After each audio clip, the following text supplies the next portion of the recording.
Farmor, vi skal spille Uno i dag. Ja, det skal vi. Jeg ligger. Okay, hvad er det? Det blev en gul. Og så starter vi godt ud med 4 plus, 4 plus, 2 plus, 2 plus, 2 plus. Spring over, spring over, spring over.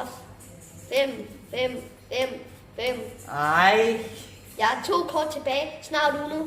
Uno. Og hvad lægger du? Ja, hvor mange kort skal jeg tage op? Lad mig lige se.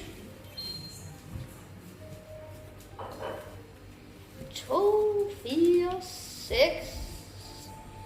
10, 14. 14 kort. 14 kort. Træk nu den af. Eller, ja, 14 kort. 1, 2, 3, 4, 5, 6, 7, 8, 9,